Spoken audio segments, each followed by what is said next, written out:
Welcome to More Than Words, a podcast about treating the whole child brought to you by the Reading and Language Learning Center. I'm your host, Tristan, and today I'm joined by SLP Nick Bruno to discuss stuttering. Hi, Nick. How are you? Hey, how's it going? Going great. We're excited to chat about stuttering with you today, and I'll just have you start with introducing yourself. So, who are you and what do you do? Great. My name's Nick Bruno. I'm one of the speech therapists that works at the Reading Language Learning Center. So, just as the other therapists that work for this company, we specialize in dyslexia. So, we work with kids with dyslexia. We also go into the schools, work with kids there, work on speech, work on reading, work on writing. We work on similar kind of things as well. Yeah. Awesome. And if you're looking to find Nick, you can just hop over to our website, readingllcenter.com, and you can find him there. And I think we're ready to jump into the questions. How about you? Let's do it. All right. So first things first, can you just tell us like what is stuttering? Got you. So I'm actually a person who stutters. I didn't really mention that in the beginning. That's So okay. you might hear me stutter sometimes. Yeah. So stuttering, I don't have the exact definition of Oh, that's stuttering. okay. This is just my experience based on working with clients who stutter and also my own experience. Is stuttering for me is when you're talking, you have moments where you get stuck, where the muscles you use for speech get stuck, and stuttering is what happens when you get stuck. Right. So oftentimes when we see stuttering in the media or see stuttering on TV, we'll see a common thing is we'll see people repeat certain sounds. If I was going to, let's say I stuttered on my name, I'd be like, my name is Nick. Right. So like repeating sounds. And as a disclaimer, I might fake stutter in this interview. So Right. I wanted just in case people are like, oh man, like why is this guy fake stuttering? What the heck? So the reason why I'm doing that is I want people to understand what stuttering sounds like. Fake stuttering is actually a technique for that you use with clients sometimes, because a lot of times stuttering, what's terrifying about it is that it's random, like it's a loss of control. Right. So for me and other people who stutter, this feeling of getting stuck is like random. It's like I remember I read this study that people who stutter, a common thing that they say that's really stressful about stuttering is the loss of control, the Right. loss of the ability to predict when they're going to stutter. So you might see me fake stutter in this Right. interview. I would encourage a speech therapist. I would be a little bit careful using fake stuttering with your clients. It kind of depends on the client. Right. Sometimes like that can be stressful for some clients. So as I was saying, stuttering, you're getting stuck, random times, lost control. The most common behaviors that pop up are you repeat sounds. So I Right. might say, my name is Nick. I might get stuck on a block, mean that there's going to be just a moment of time where I don't say anything. So I want to, so it sounds like this. I want to say my name is Nick. So Right. there's going to be that pause, or I might make it sound longer where I have like a prolongation where it'd be my name is Nick. Right. So that's kind of the most common behaviors that kind of pop up. Okay. If you think of it, you're getting stuck. You can't control when you're getting stuck. You don't know when Right. it's going to happen. And then those behaviors come out because the speech muscles are getting stuck. Right. And those are some common behaviors that pop up. But Okay. that's how I like to think about stuttering. Yeah. Well, that makes sense. And thanks for sharing. And I like that you said sometimes you fake stutter. I think it kind of like helps people along, right? And it helps people kind of like understand what you might be like trying to explain. Sometimes people like need that like visual, especially like your clients, maybe that stutter, right? Yeah. I think if you're working with a client or someone who does stutter, I think if you fake stutter immediately, they're gonna be like, "Wait, what's going on here?" Right. Like they might be like, "Are you making fun of me?" Like, Right. So I'd be careful, but I think as a therapist, I think it's really important for you to really think about what's happening. With any client, you got to really think about you want to put yourself in their shoes and really think about, okay, like what's the breakdown? Like if they're doing this task that I want them to do, what things are going to pop up that they may have difficulty with, Mm, that they may experience differently, because that's going to make you a better therapist with right. anything, whether it's like people working on like our tick sounds, like saying they're like S's, R's, clients with dyslexia, clients with language. I think you got to really kind of think about what it's like in their shoes, and I think that's going to make a world of a difference. Yeah. Um, so talking about like maybe your own experience with stuttering and with speech therapy, did you go to speech therapy when you were younger? Yeah, so I started stuttering when I was really young, probably when I was in kindergarten, Okay. I'd say. And I had speech therapy and I don't remember a ton from elementary school. Right. I remember I loved my elementary school speech therapist. She would just she might have had a lot of time on her hands because I felt like her room was just always decked out Right. with just crazy stuff.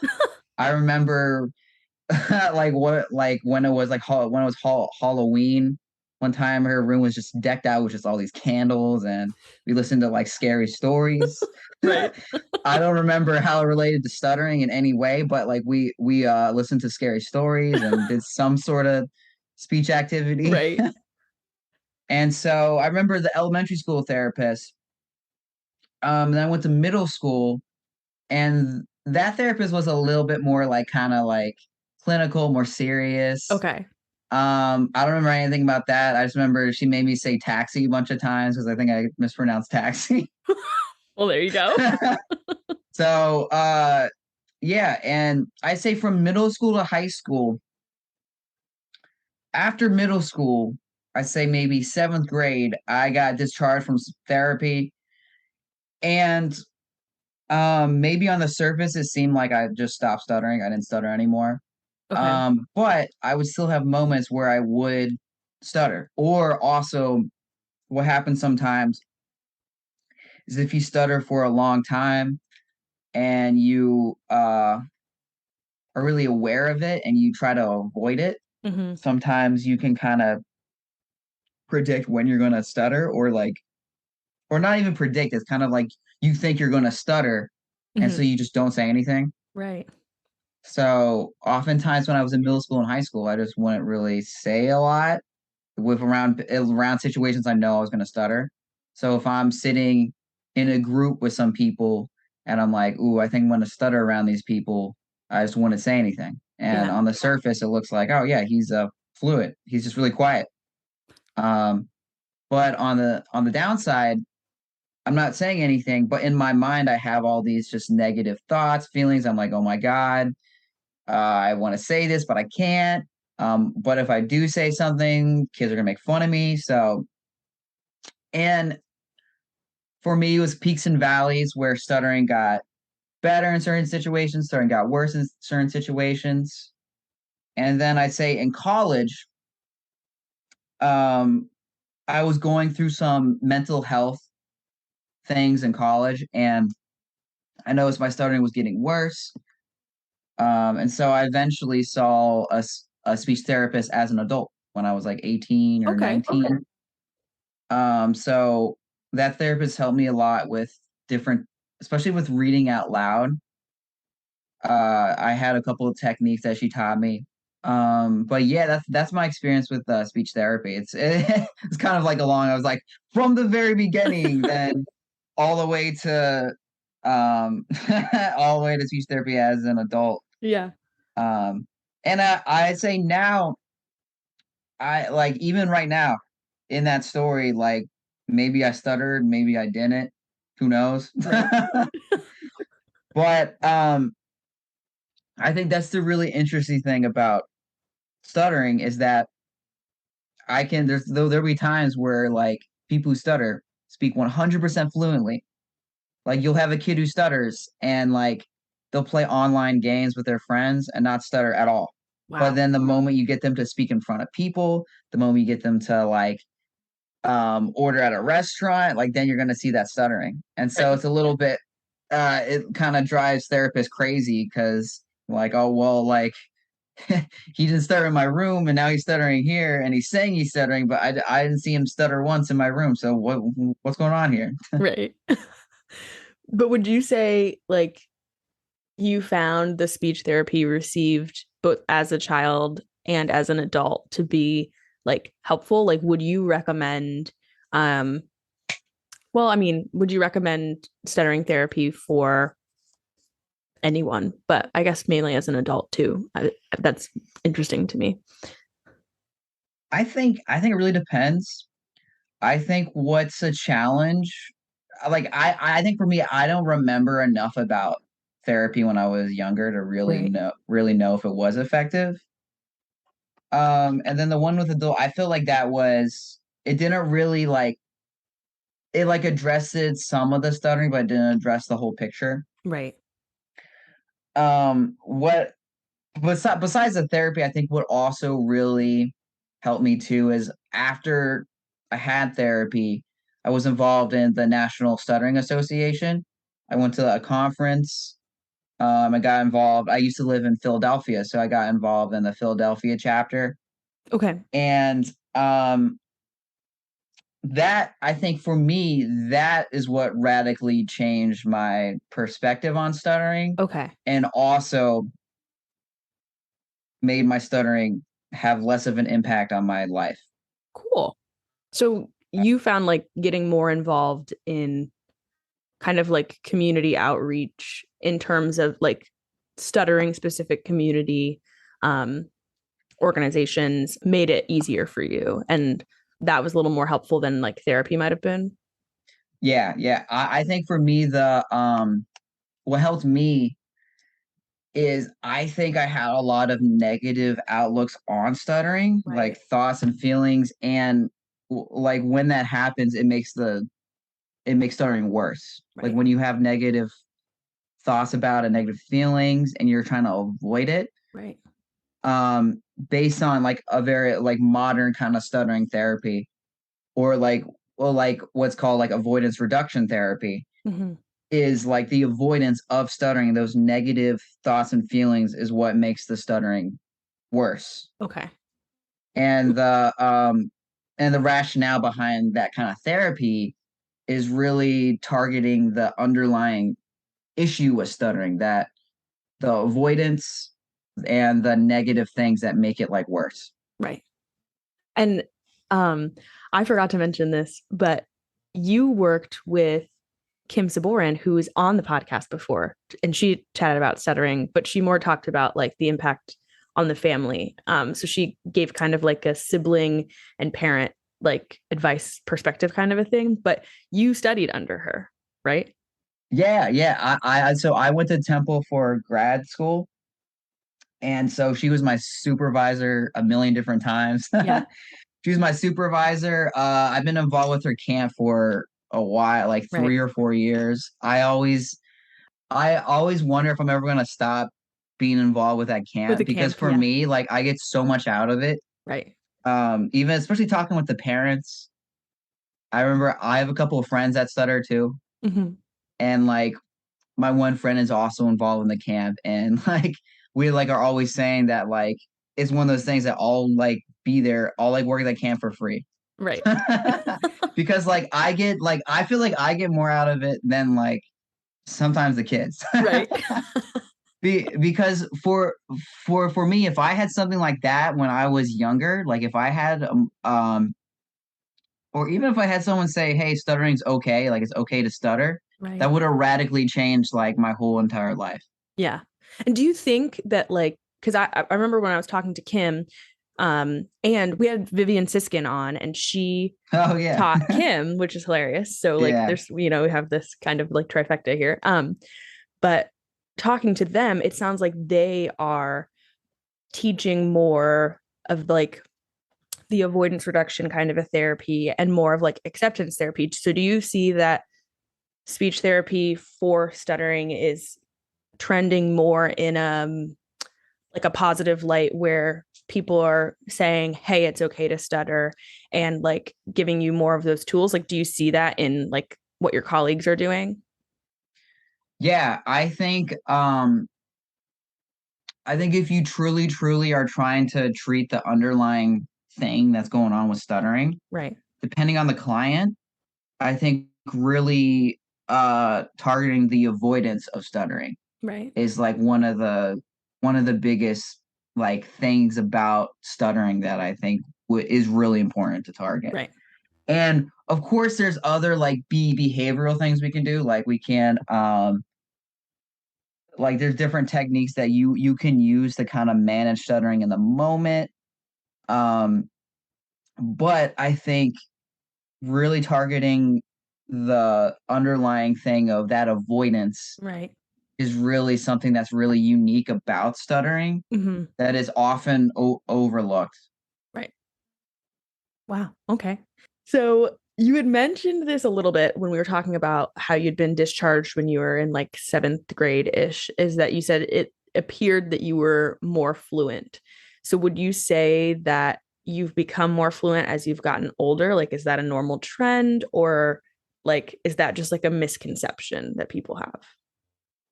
I think what happens is depending on if you work on the avoidance, Mm-hmm. like for me, I do really, really good with presentations for some Oh, reason. And I think it's because the way I've thought about doing presentations and I've done a million presentations yeah. or talking on the phone. I, Right. for some reason, am fine talking on the phone. And for a lot of people who stutter, it's like the most stressful thing ever. Right. Or for a lot of people, for some people who stutter, like presentations as well. And if you have a negative outlook on stuttering, you have negative thoughts and feelings, then you're not going to want to do a presentation. Right. And it's also another thing about the avoidance reduction therapy is we talk a lot about desensitization. Okay. So it's one of those things where let's say you're afraid of snakes, right? Right. And you never are around any snakes. You're going to still be terrified of snakes. Right. You're still going to be like terrified. And then maybe you'll see a snake every once in a while and like lose your mind. But you're still going to be afraid of snakes Right. probably for the rest of your life. So, but how desensitization therapy would work is you would slowly expose that person to the thing that they fear. Okay. Not like throwing them into a pit of snakes and be like, all right, don't be scared. You don't you don't want to do that. Right. But trying to like make small steps to like being desensitized to snakes. I mean, I want to say this right here that I'm no psychologist, so I can't really Right. like treating those kind of phobias, but this is what we think about when we're talking about stuttering. Okay. A lot of the desensitization. So to answer your question is for me, if I never took the small steps to have a more positive thoughts and feelings on stuttering, if I never met other people who stuttered, if I didn't process those underlying things, then I would never do a presentation. Right. And when I would do a presentation, I would probably stutter because I would feel physical tension. I would have these just negative thoughts, negative feelings just running through Right. my head. And I would probably stutter a lot in the presentation. Same Yeah. thing with the phone calls. I think because I've done phone calls enough, I've done it a ton, and because I've been able to have a address the avoidance and address the negative thoughts and feelings, phone calls I'm fine with. Right. Wow. So that's really interesting. It's having a better outlook. Like I think that's a simple thing um to realize, but I don't know that everyone like takes it into consideration, but like having a more positive outlook on something that like kind of scares you can help you like retrain your brain to not fear it so much. Like, which sounds so simple. You're like, yes, of course, but Yeah. it's powerful. Yeah. And I think it's about small steps, and it sounds really simple, but in the therapy room when you're working with these clients, like you kind of there's a certain technique you have to do to get them to take that small step, Right. because you can't just be like, all right, here, like if they're scared of snakes, right? They Right. have trauma associated with snakes. You can't just like show them a picture of a snake and be like, hey, don't be scared. Right. Like they're gonna be like, what are you doing? Like, Right. why are you showing me these pictures of these snakes? Right. So it's very strategic. Like it sounds easy, but it's not. Right. Yeah. Um, so kind of going back to that, you're an SLP and you're a person Yeah. who stutters. So what was it like going to um school studying speech as a person who stutters? And then luckily you also had Kim. I think it was a mostly positive experience. Yeah. Yeah. So if you're a person who stutters, meaning like if you're an adult and you still have moments where you do stutter or you Mhm. think about stuttering, I'd say I would choose your program wisely. Yeah. Because I think for me, having someone who is like a board certified fluency specialist, meaning like someone who did extra training for stuttering, I think like that like was a game changer. Yeah. Because I've heard a lot of horror stories about other people who stutter that have gone to universities, and like they face a lot of discrimination just based on how they speak, Yeah. in the sense that they would be graded more poorly because they stuttered. So Ugh, like if they were in the clinic and they stuttered and everything else was fine, the supervisor would dock points and be like, "Oh, you need to speak more fluently next time." jeez. And that, I mean, if there was a magic pill to speak fluently, Right. like that'd be great. But I mean, unfortunately, like once you reach a certain age as a kid, like it's pretty rare that stuttering is just gonna just go away, and it's gonna Right. be it's oftentimes, especially for older kids, it's gonna be something that they're gonna always kind of have in their life that they're gonna have to manage in some Mhm. way. So I got lucky. Like I didn't really have that. It was mostly positive experience, but I've had a lot of people talk, or I've known people who've gone to grad school that have had issues with supervisors being like, "Hey, what's going on here? You need to speak more fluently to pass this class." And Right. like that's not always possible. Right. It's kind of Yeah. ridiculous as Yeah. SLPs to like Right. ask for fluency when you know like how stuttering works. But maybe you don't, and maybe that's why people are have it kind of confused. Yeah. And it's kind of like asking somebody, like if someone had Tourette's syndrome, for example, where they have tics and things that they can't control. Right. It's like, hey, me like, hey, can you do deliver therapy with less tics? No, No, I can't. I You can't. know I mean, that. stuttering's way different than that. Like Right. stuttering, like, but the randomness and the stuff where you just stutter randomly, like that's not an easy fix. Like that's not Right. something that can all the time be like 100% like fixed for the rest of your life. Like it's Right. not that's not always the case for a lot of people, a lot of clients. Yeah. Well, I'm glad you had Kim Sporen because she is fabulous. And I think, from chatting with you on the podcast and off the podcast, it sounds like um, she had like a really good impact on anyone that goes there that who stutters. Like, she's always like kind of um, helps people along and make sure they're getting exactly what they need. So happy for you about that. um, Yeah. Thank you. yeah, no problem.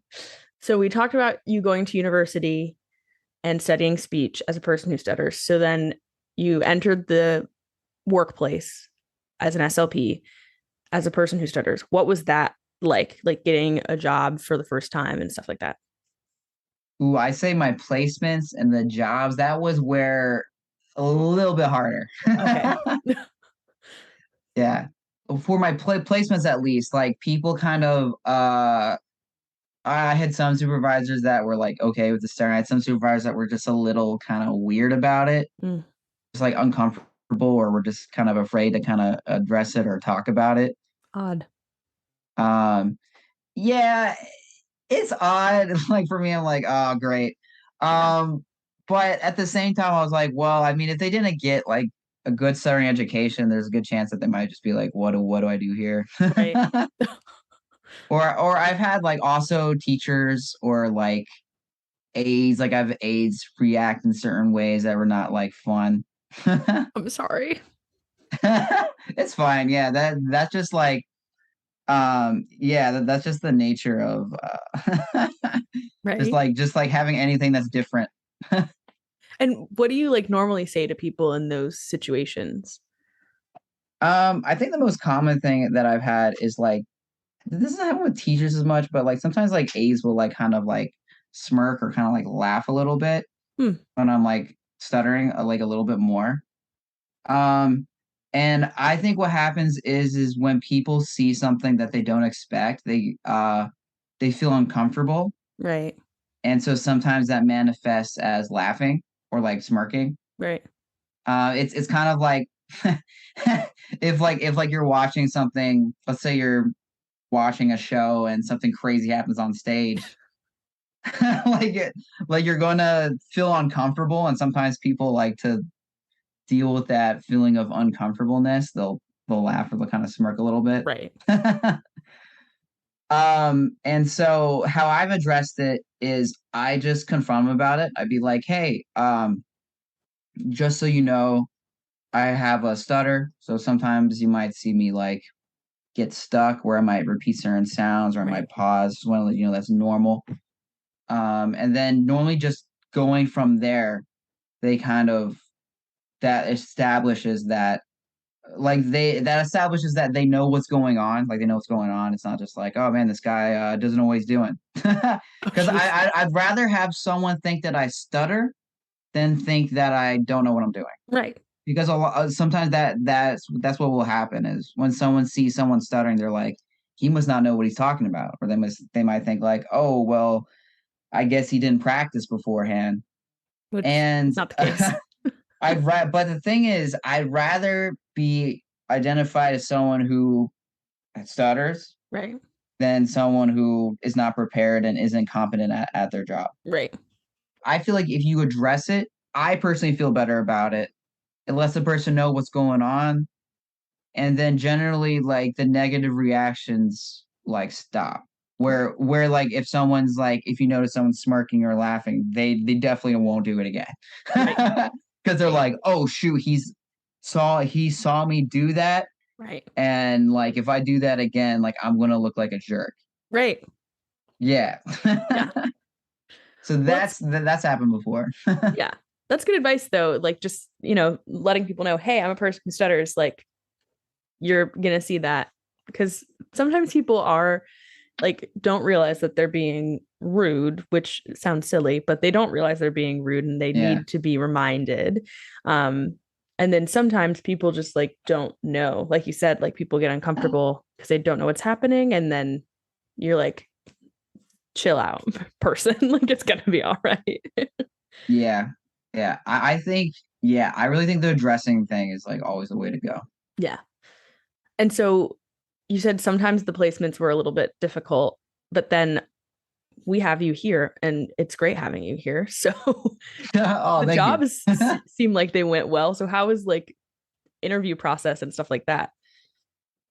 I think like luckily in the speech therapy land, like stuttering is sometimes a good selling point. Yeah. If I I think for anyone that does stutter as an adult especially, I think you really got to sell it. Like you really Yeah. got to sell it and think like, okay, regardless what job that you have, how does stuttering make me a better applicant than the other applicants?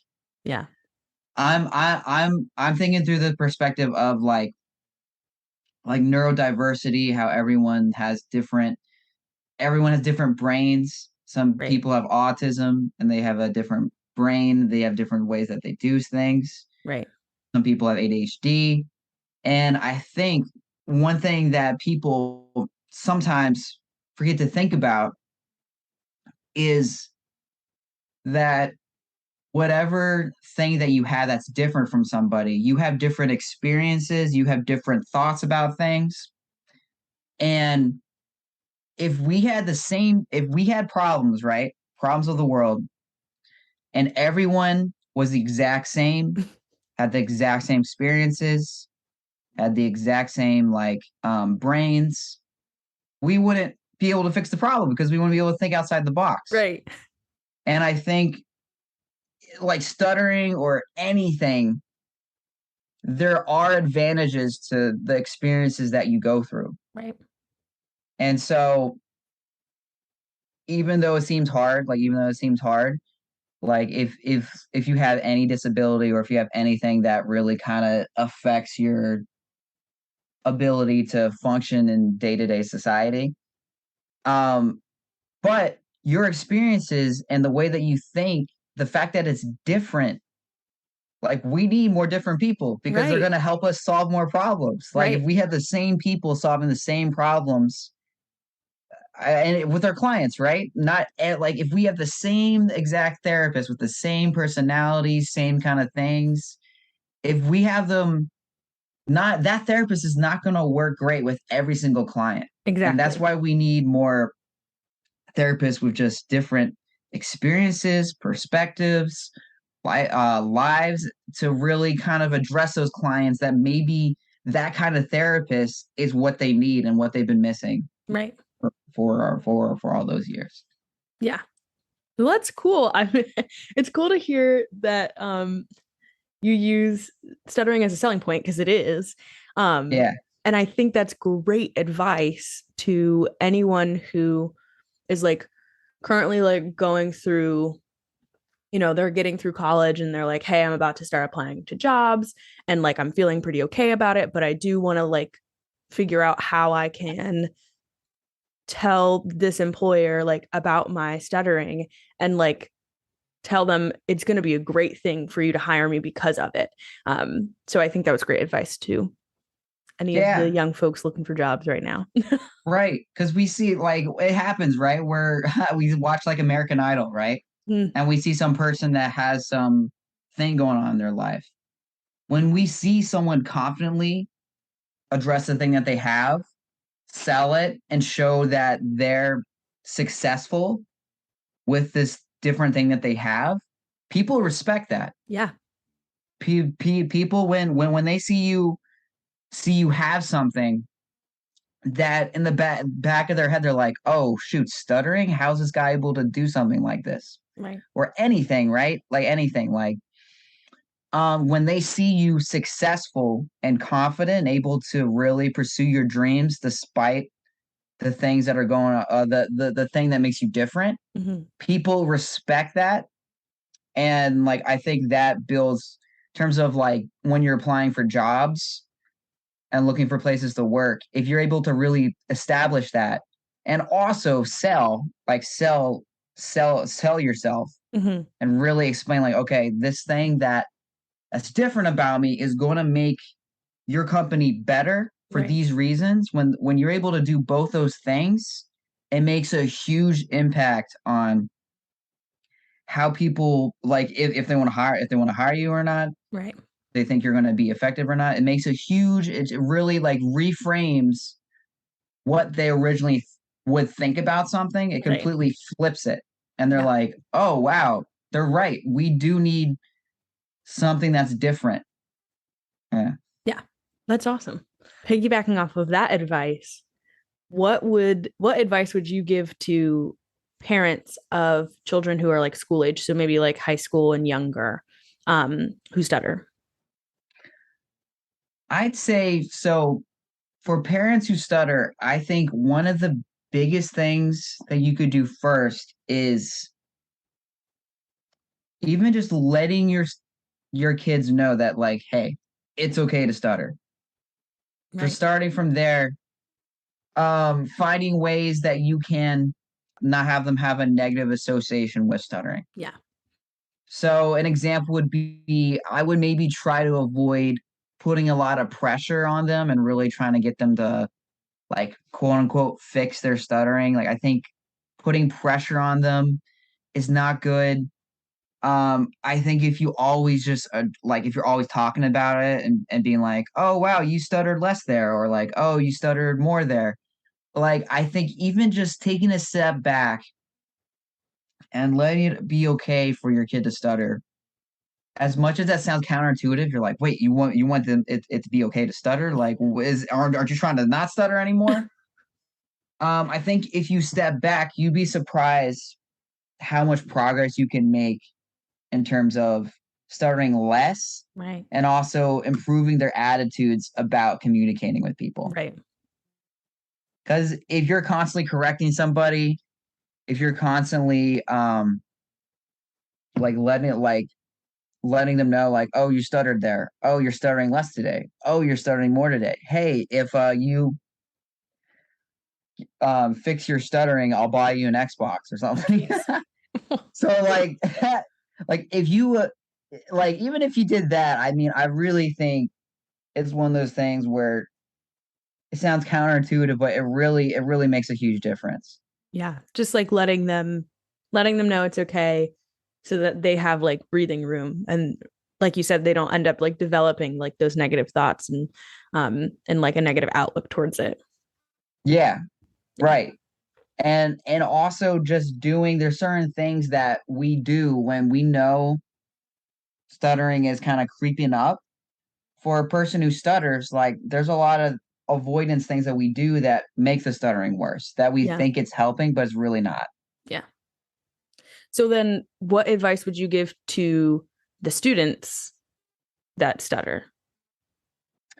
Um, I'd say if you're a student who stutters, and if you're really thinking about like, hey, I want to change this, like I want to stop stuttering, I want this to stop, I'd say getting really involved, finding other people who stutter is like a game changer Yeah. because kind of like the desensitization thing we talked about earlier, right? When you're around other people who stutter, you're seeing stuttering and like if you like are hate stuttering, think it's the worst thing ever. As like you if you have if you have trauma with like if you just really it makes you really uncomfortable. When you see stuttering, it does the same way. When you see someone else stutter, it like desensitize yourself to stuttering as Right. well. And so what happens is um it really changes how you think about stuttering, it really changes how you feel about stuttering. You go into more situations that you would never go in Right. because you're seeing your friend stutter. Like you're going to Burger King and your friend stuttering a ton, and you're like, well, I mean, if my friend can do it, Then I I'll can do it. too. And then you meet other people who also have the exact same like not the exact same thing, but like have similar experiences that you didn't know existed. Right. Like it's so interesting when you meet someone, other people who stutter, and they're just like, yeah, like this happens to me, and you're like, that happens to me all the time. Right. So, and it really like without the therapy, like those like thoughts and feelings really like that really changes. Yeah. And if you want to see a therapist, I would probably maybe look for like a fluency specialist, someone who kind of like is more trained in stuttering therapy. I think sometimes um we don't get in the schools. We don't get a lot of clients who stutter. It's pretty rare. Hmm. Like I've worked in the schools and I've had a couple kids who stutter, but it's not as common as you would think. So Right. there's a lot of therapists that work in the schools that um may not always know exactly like what's the most up to date kind Right. of thing to do with stuttering. They might kind of be doing like oldish techniques that kind of may like work for some people, but may like absolutely not work for other people. Right. So I would just consider therapy with caution. Hmm. As much as it sounds crazy to think that like, oh, like you shouldn't address it immediately, you shouldn't get therapy immediately. I think I know a lot of adults who stutter that have had bad experiences with therapists in the past. Yeah. And I think it contributes to like the stuttering being more severe. Right. And when you're not ready for certain things too, or like if you're a kid and you're not ready for therapy, or if, oh my God, I'm totally drunk. Like when you're not ready for therapy, and if the therapist doesn't explain why you're doing things, Mm, then it can have, I think it can really have a negative impact right. because the kid's not successful and it contributes to uh more severe stuttering where Right. we're like where they have negative outlooks on therapy, on stuttering, they're doing more avoidance. I think that can be kind of risky. So I would just, if you're really thinking about therapy, I would consider maybe making sure you find somebody that kind of has experiences with stuttering. Right. But like preferably a board fluency specialist is generally like a good kind of indicator of like what their training looks like. Yeah. Yeah. Cool. So it sounds like stuttering therapy can be good. It just has to be done by the right person. And I think when Kim was here, we had talked about other like community building kind of groups with like kids who stutter. So it sounds like that would be your advice too, is like finding the community building groups, and then maybe like a therapist from that arena, so you know that you're getting someone that like is doing good work. Yeah, yeah. And I think you can address the behaviors. There's things that you can do to address like the other behaviors that contribute to stuttering. Right.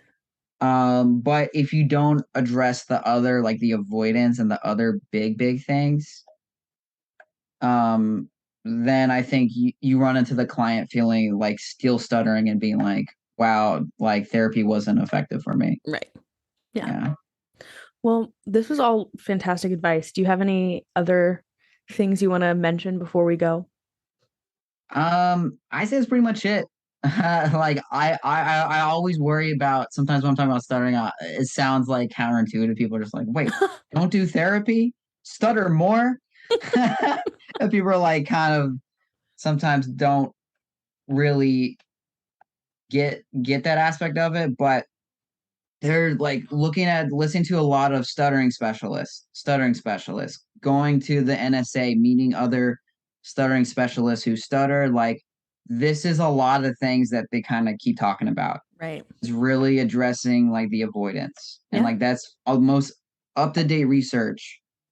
Like that's a lot of the things that they're talking about is reducing that avoidance and really addressing the underlying things. Like in grad school, we have the stuttering iceberg Oh, where we have the top that's over the water, right. shows like the stuttering behaviors that you see, like the repeating sounds, prolongations, the things that you see that's stuttering in the TV. Right. Then underneath, there's this huge iceberg, and the Yeah. bottom is huge, and it has avoidance, negative thoughts, negative feelings. So, like, you gotta, like, if you're trying to get rid of this iceberg, if you get rid of the tip, you're still gonna crash into it. Right.